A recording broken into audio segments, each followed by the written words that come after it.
Welcome into TDN Against the Spread. I'm It's always this every laughing at time. the beginning because I always see my face on the money sign, and I'm like, well, it's a beautiful thing to see face on the dollar. That's exactly right. Jake Arians, Jaime Eisner here as we are going to discuss Week 11 in the NFL. We've got a excellent Thursday night football game tonight between the Arizona Cardinals and the Seattle Seahawks, a division we all know very well that is going to really set the tone, I think, for this week of football with a absolute, what I am calling must win. I called it a must win on the podcast earlier this week after Seattle took a loss, and I'm calling it a must win tonight.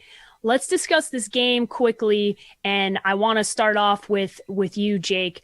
What do you think is going to happen in this one? There's a couple of injuries lingering with the Seattle Seahawks. Looks like Tyler Lockett's going to play. Chris Carson might sit out again. You get Kenyon Drake back for the Arizona Cardinals. How do you see this one playing out? This is really close to being a stay away for me, but I like the Cardinals getting points here. I don't know how you can't. I'm going to go with the Cardinals to win this 31-28. You're also getting the three. They're 3-point underdogs. I hate that Seattle's lost 3 in a row. You're putting the pressure on Russell Wilson to bounce back and play really well, which I expect him to do. But 10 turnovers in 3 games, the way that he's played can't be ignored. The way that defense has played, you can't be ignored. And the way that Kyler Murray has played and the confidence this Cardinals team's playing with, Kenyon Drake back, Chase Edmonds, Christian Kirk's really become a complimentary piece, DeAndre Hopkins. I think it's a bit of a shootout, but I have to go with my gut and lean with the Cardinals here. They own them up there. They've always played well in Seattle. So I'm going to take the 3, but I'm going to take them to win outright 31-28. I like it. I like the pick. I like the confidence in choosing the Arizona Cardinals to go up there and beat the divisional foe. This would be a massive win for the Arizona Cardinals, and it would be a massive step forward for Kyler Murray and his MVP campaign, Jamie, because I think at this point, you really have to evaluate Kyler Murray as a legitimate MVP candidate. Do you agree? He's definitely in discussion. He's not in the number 1 option right now. That's still going to be Patrick Mahomes. But this is going to be the big game. This is going to be, can Arizona break out on a national stage and show they're for real? Because it's such a weird team to evaluate because they come out of their bye, they lose to Miami at home, and for all intents and purposes should have lost to Buffalo last week at home as well. So I think some of the hype around this Arizona team is maybe a little bit misplaced. I mean, if that Hail Mary doesn't complete, which it shouldn't in 99% of instances, we're talking about the Cardinals in a completely different light. But nobody is playing more poor football right now than Seattle. I mean, the defense has been a problem all season. They had some flashes last week, but it was Russell Wilson that helped cost them the game with multiple turnovers, 10 turnovers in his last 4 games.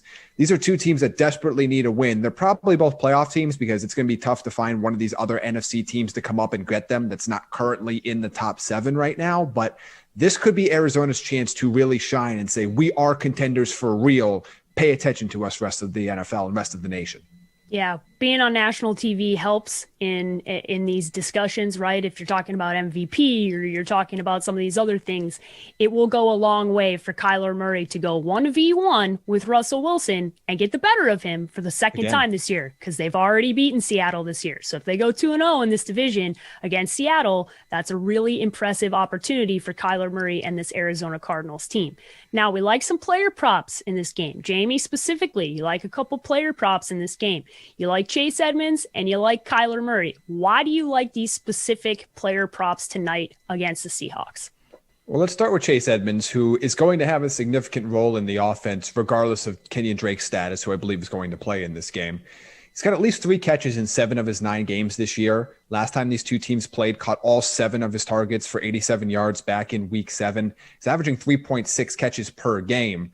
So I think this one is pretty easy money. The juice is a lot. Like, it's minus 171 at last check. So you're not going to get a lot of value here, which is kind of why I threw on an untraditional second bet here for Thursday Night Football. And that's Kyler Murray's rushing total. I took this last week and it cashed. It's still at 60 total rushing yards. He's got at least 61 rushing yards in 7 of his 9 games this year. He is running at a historic pace right now. He is just, I mean, you think about the 10 touchdowns he has on the ground, but he's running all over the field. He's going to need to in this game.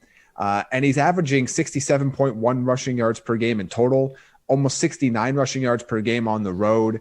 I don't see him slowing down here. He's going to need to use his legs in order to win this game, and I'm excited to see that play out once again on Thursday Night Football. Jake, do you agree? Do you like these player props, especially the Kyler one? I think you're playing the Seattle team that has taken a licking, right? We have done our dunking on this defense as deserved. They played a little bit better last week. It wasn't all on them when Russell Wilson's throwing the ball away like he was. Is this going to be one where Kyler Murray is going to have his way? You like that player prop? I do, because the difference here is Jamal Adams didn't play the last time they met a few weeks ago, and they've been blitzing him. If you're going to blitz Kyler, nobody's really getting home. Nobody's taking big shots on him. He's running the ball in those instances, getting to that 60 yards. I think it's going to be tough, but it's all on him. He knows that. To beat this team twice in the same season is huge. To do it in prime time twice could put this Cardinals franchise on a different trajectory that it's been on, and also is going to give them the inside track to winning this division. I don't like the matchup with the Rams. They still have to play twice. But if you beat Seattle twice, you have the inside track to win the division. I also like the Chase Edmonds. I think that's an easy one. He's the better of the two backs to me. He's played better all year. Great catching out of the backfield. So I like both of them. I think Kyler's probably a little harder to get to, and Jamal Adams is the question mark there because he didn't play in that last game. Can he shadow or make a big play on Kyler? I don't know. I don't think so. Man, shadowing Kyler Murray seems like one of the things I would like to do least. Like, good luck. Good luck trying to shadow Kyler Murray. He is slippery. Good luck trying to catch that man. He is so fast, and he has been just so tough for any defensive player. So I don't think it matters if it's Jamal Adams or whoever the hell it is. Good luck catching that dude. It has been so hard so far. He's an RC car. Like, every time he gets going, it looks like just somebody hit the button and goes, and he's just off and running. Like, it is remarkable. Like, I mean, what he is doing, because there are a lot of different styles of quarterback runners that we've seen over the years. And just right now at his age and the fact that nobody's caught up to him yet, I mean, whether you want to say RC car, marble on ice, whatever Joystick, analogy you want to use. He's got a lot of nicknames so far. People are having fun with it. I love what you said, though, yet.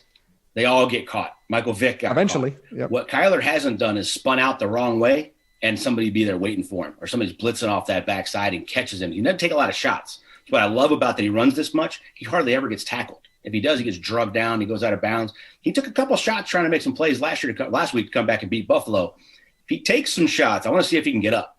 That's the big question mark. But they all get caught. Every running quarterback I've ever seen eventually gets caught trying to make something happen, and they get hurt. Then you're not the same guy. That's the big question mark with him. I only say Jamal Adams because he wasn't there last time, but you're talking about a dynamic guy in the back end space. They blitz him a ton.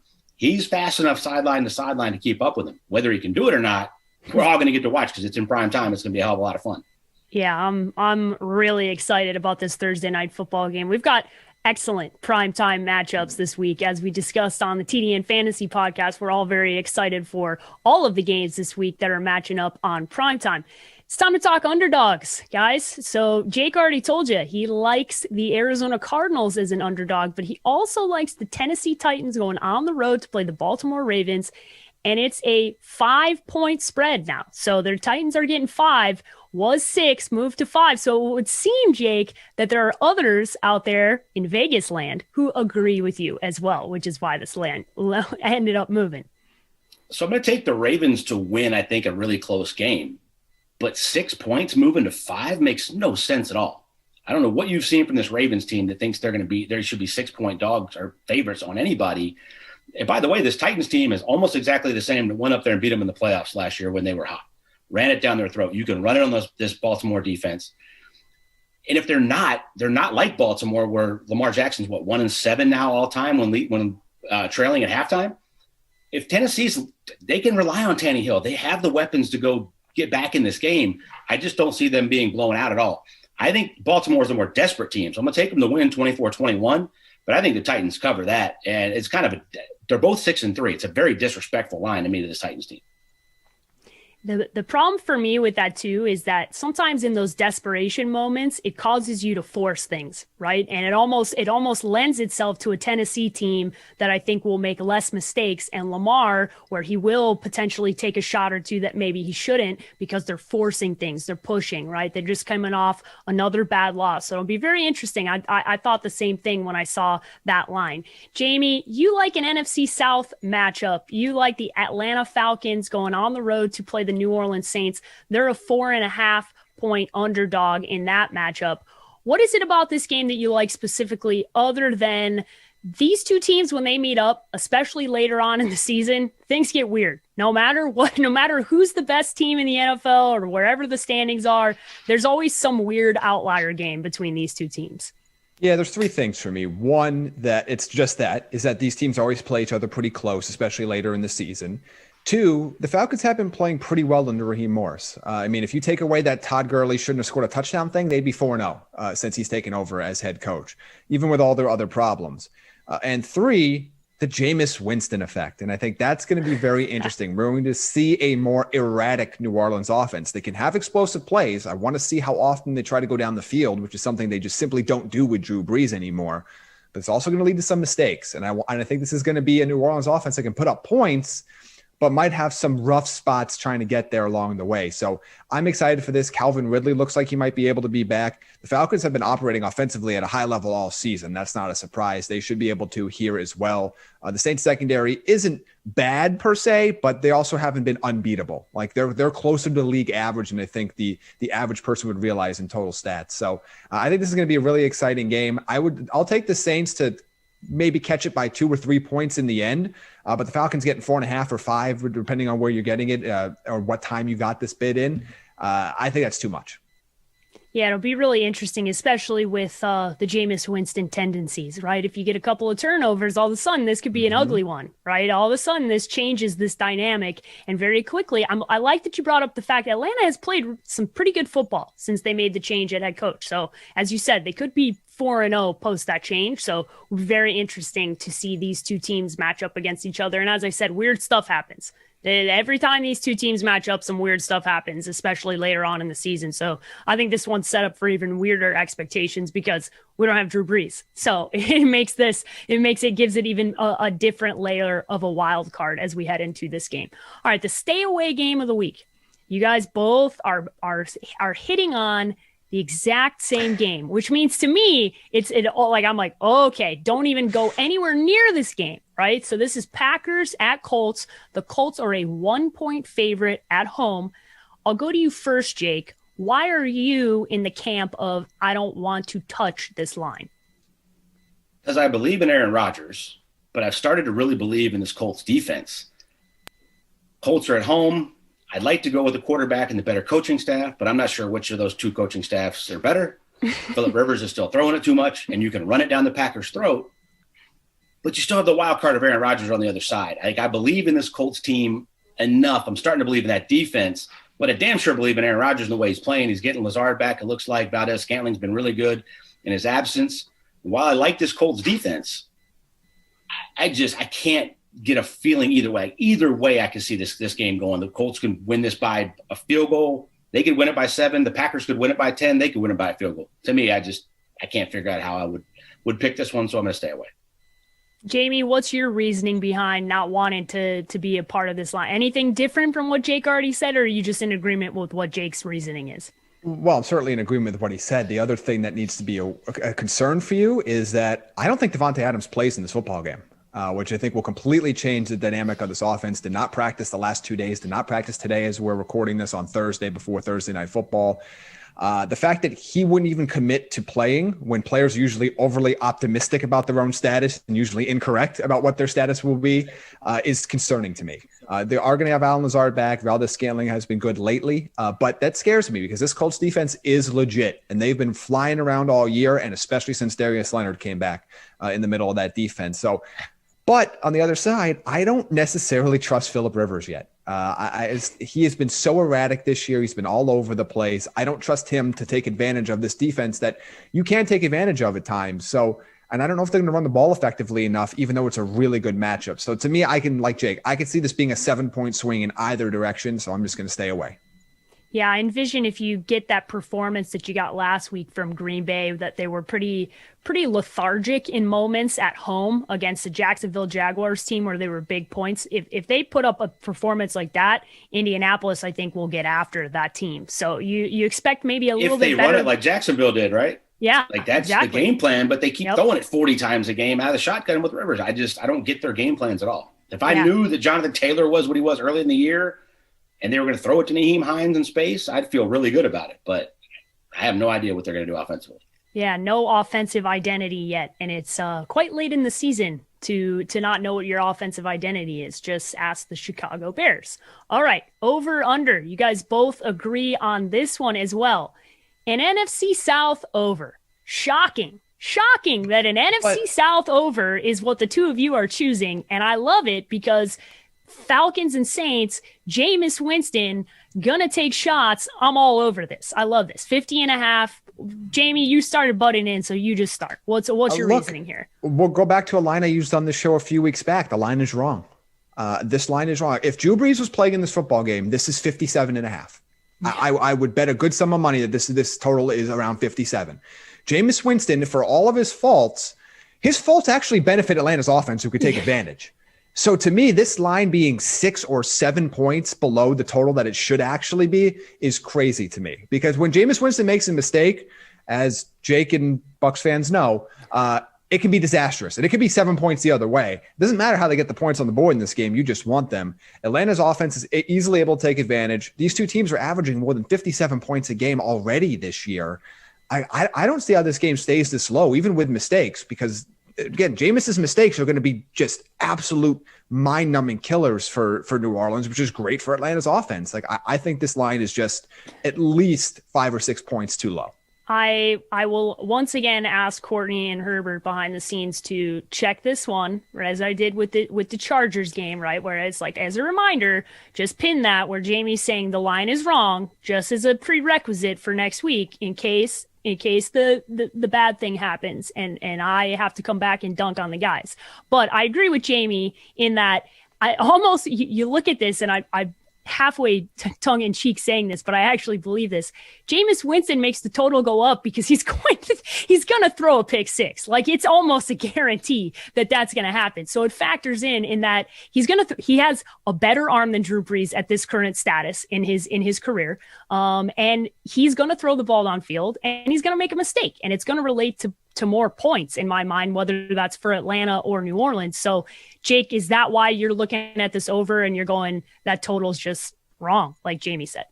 Well, the last time we saw Jameis Winston throw a pass against the Falcons, it was a pick six to lose the game in the last game of the season last year. He threw 10 passes last week, and one of them was directly to Jimmy Ward, who just happened to drop an interception. Now, that's in your favor because the Falcons' offense is going to play good. They're going to take advantage of it. They're going to score points on this defense. If Jameis plays great and he does push it down the field, they have the weapons to light it up as well.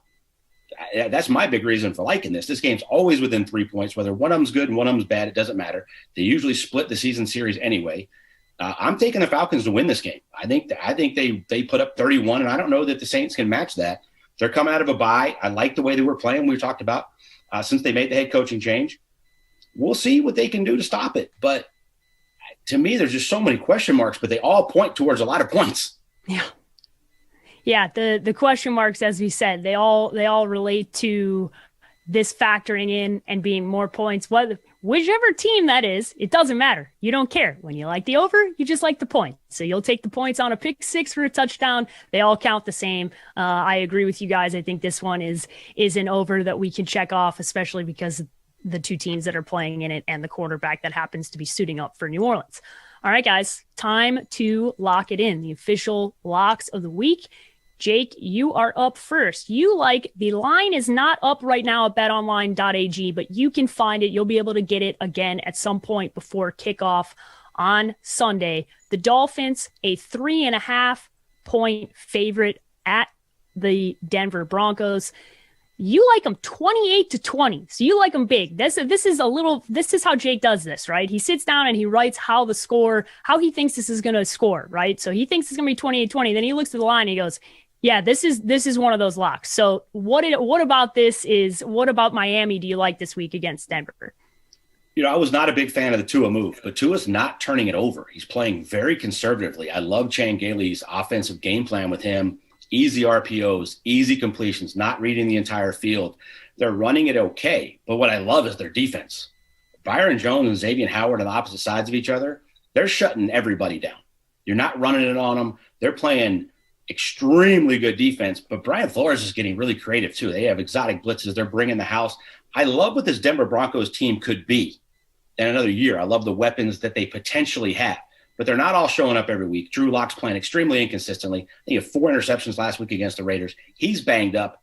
I don't care if he plays or not. I just think the Dolphins are significantly better. They've been fine on the road.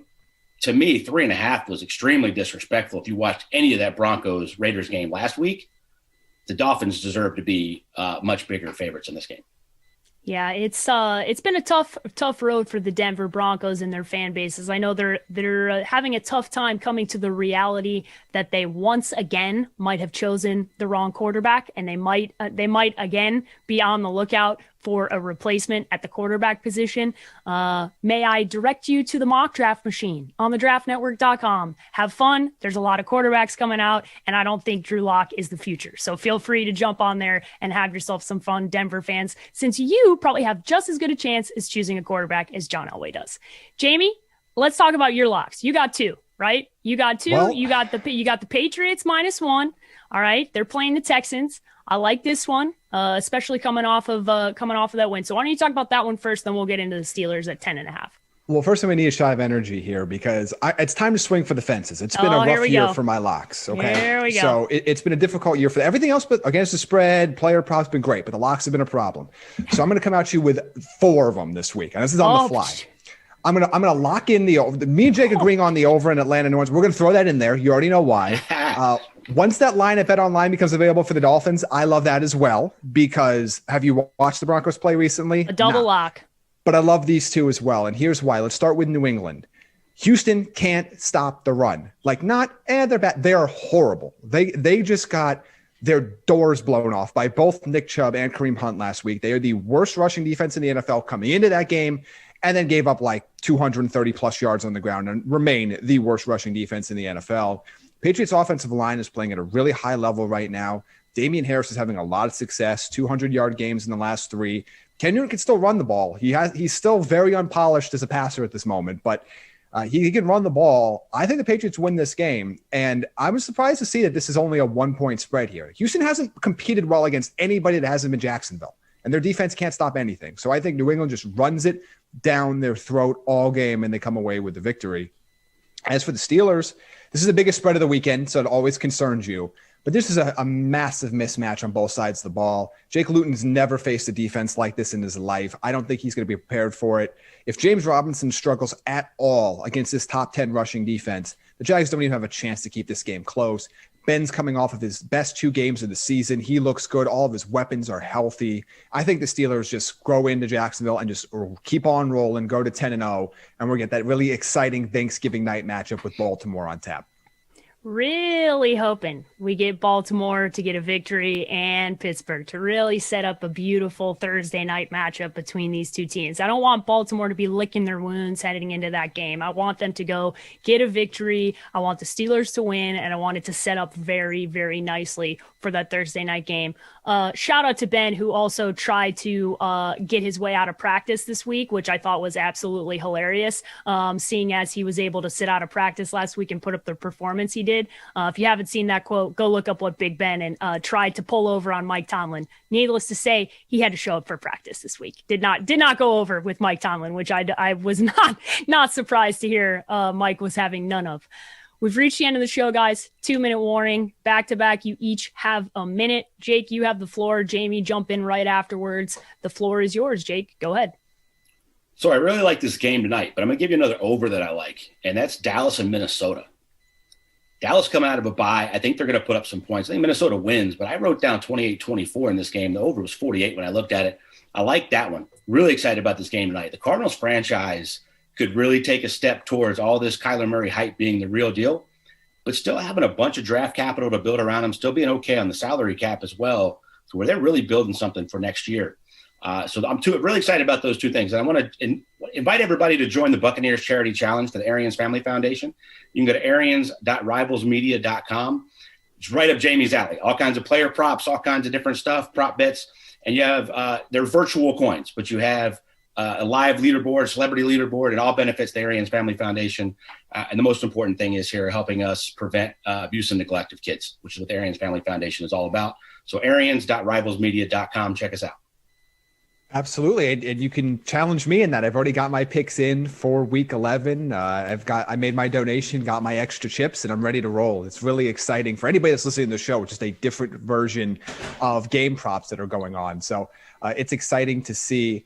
For me, my last thought is that we've talked a lot the last couple of weeks about weather. And this is the first week that we don't have to talk about it. Like, there's going to be a little bit of rain in the Philadelphia-Cleveland game, but that's it. There are no 20-mile-an-hour wind games, no 30, no 50-mile-an-hour gusts. None of the stuff that's going to affect your betting, the totals, your fantasy teams. This is going to be one of those rare late season weeks where we really do not have to factor in any weather messing up our bets or fantasy or taking players out of the game that we really like. So enjoy it, because as we get into weeks 12 and beyond into the postseason, those are going to be major factors, as we've seen already a couple times this year. It's nice not to have to worry about it this week. So I'm very thankful for that as we head into Thanksgiving week next week.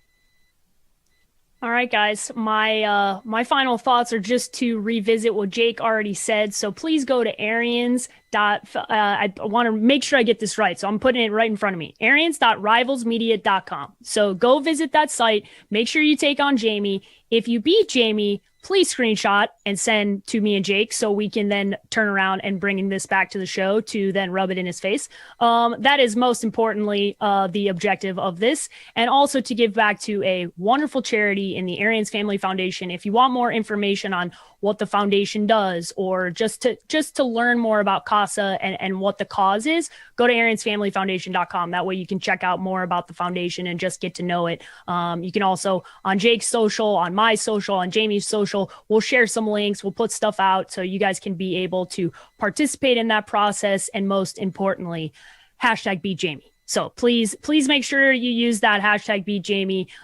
Send us the screenshots. It will be a lot of fun, especially in a phenomenal matchup on Monday Night Football. Tampa Bay, LA Rams, going to be a good one. I think it's going to just really live up to all the hype, guys. So I appreciate everybody joining us today. Jake and Jamie, tell everybody how they can follow you guys on social media. This is your last opportunity to get a cheap plug out of the way, Jamie, so I'll let you go first. Follow me at Jaime Eisner on Twitter for all of our locks of the week, our gambling, fantasy football. If you play that, you watch us from there. All that content can be found at Jaime Eisner and at TDN Fantasy on Twitter. Jake? At Arians NFL on Instagram and Jake B. Arians on Twitter. Be sure to follow me, guys, at the _sports page with an I, both Twitter and Instagram. You can follow our podcast at TDN Fantasy on Twitter and Instagram. And be sure to check everything that we are doing out at thedraftnetwork.com. We'll see you guys next week.